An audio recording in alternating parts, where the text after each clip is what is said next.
Assalamualaikum warahmatullahi wabarakatuh. Hari ini saya akan menjelaskan tentang hakikat mencintai Allah. Sebelum kita ke materi intinya, izinkan saya untuk memperkenalkan diri terlebih dahulu.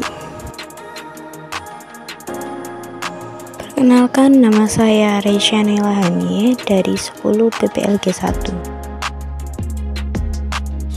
Nah, selanjutnya saya akan menjelaskan tentang tujuan pembelajaran dari materi yang saya jelaskan kali ini. Yang pertama yaitu membiasakan perilaku cinta kepada Allah. Yang kedua, menganalisis cabang mencintai kepada Allah. Yang ketiga, menjadikan media pembelajaran tentang hakikat mencintai Allah. Dan yang terakhir, contoh perilaku mencintai Allah. Oke, kita akan masuk ke dalam inti dari materi saya. Yang pertama yaitu pengertian hakikat mencintai Allah. Apa sih cinta kepada Allah? Cinta kepada Allah merupakan inti dari keimanan, yaitu mengutamakan Allah di atas siapapun dan apapun juga. Cinta kepada Allah adalah sikap tunduk, patuh, dan berbuat sedaya upaya dengan maksud hanya mengharapkan keridhoannya. Maka dari itu, semua amal-amal kebaikan dalam Islam tidak akan bernilai kalau diamalkan tanpa landasan cinta kepada Allah. Artinya, seorang hamba itu ketika beribadah kepada Allah, dia mengamalkannya karena dia ingin meraih kemuliaan di sisinya. Makanya, di dalam Al-Quran, ketika Allah menyebutkan amalan-amalan besar, Allah Subhanahu wa Ta'ala memberikan motivasi dengan pertemuan dengan Allah, yang artinya Allah memberikan imbalan, yaitu berupa bertemu dengan Allah kelak nanti di surganya. Nah, sekarang ada dalil nih tentang Allah Subhanahu wa Ta'ala telah menetapkan cinta kepada orang-orang beriman sebagaimana firman-Nya dalam Al-Baqarah ayat 165. Dan di antara manusia ada orang yang menyembah Tuhan selain Allah sebagai tandingan yang mereka cinta seperti mencintai Allah. Adapun orang-orang beriman sangat besar cintanya kepada Allah. Sekiranya orang-orang yang berbuat zalim itu melihat ketika mereka melihat azab pada hari kiamat, bahwa kekuatan itu semuanya adalah milik Allah dan bahwa Allah sangat berat azabnya, niscaya mereka menyesal. Oke, selanjutnya kita akan masuk ke tanda-tanda cinta kepada Allah. Yang pertama yaitu mencintai Rasulullah SAW. Tentunya jika kita mencintai Allah, maka kita juga harus mencintai Rasulullah, karena Rasulullah adalah kekasih Allah.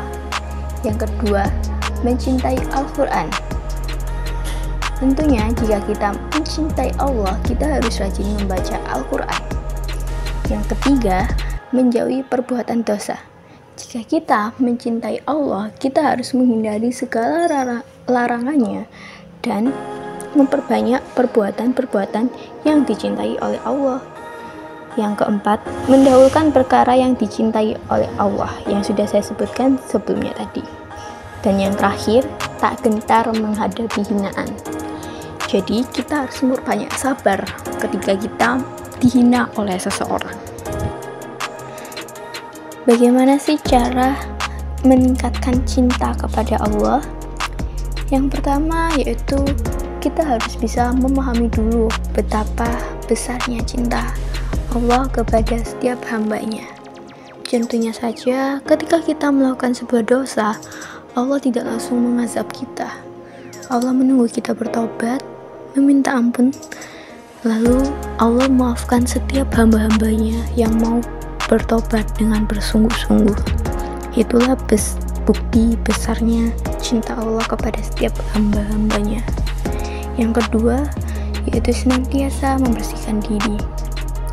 Dan yang ketiga, mempelajari ilmu agama secara mendalam. Setelah kita mengetahui cara-cara meningkatkan cinta kepada Allah, ini adalah gambaran-gambaran perilaku yang mencerminkan bahwa kita mencintai Allah. Yang pertama itu ada gambar anak sholat, dimana kalau kita cinta sama Allah, kita harus sholat 5 waktu dan tepat waktu. Yang kedua, itu ada anak gambar berdoa, yaitu kita selalu mengingat Allah dimanapun dan kapanpun, seperti pengertian yang saya sampaikan di awal tadi. Yang ketiga, yaitu gambar seorang anak kecil dengan ayahnya yang sedang mengaji. Seperti tadi yang saya sampaikan, bahwa salah satu dari tanda-tanda cinta kepada Allah yaitu memahami atau mencintai Al-Quran. Nah, ini adalah part terakhir dari materi saya, yaitu saya memberikan sebuah hadis yang isinya seperti ini. Jika ia mendekat kepadaku sejangkal, aku akan mendekat kepadanya sehasta. Jika ia mendekat kepadaku sehasta, aku akan mendekat kepadanya sedepa. Jika ia datang kepadaku dengan berjalan, aku akan datang kepadanya dengan berlari. Hadis riwayat Bukhari dan Muslim. Baiklah teman-teman, saya rasa apa yang ingin saya sampaikan dan poin-poin penting dalam materi yang saya bahas kali ini sudah saya sampaikan dengan baik. Apabila dalam presentasi saya ini kurang jelas dan jika ada salah, mohon dimaafkan. Dan terima kasih telah melihat video ini sampai akhir. Sekian dari saya. Wassalamualaikum warahmatullahi wabarakatuh.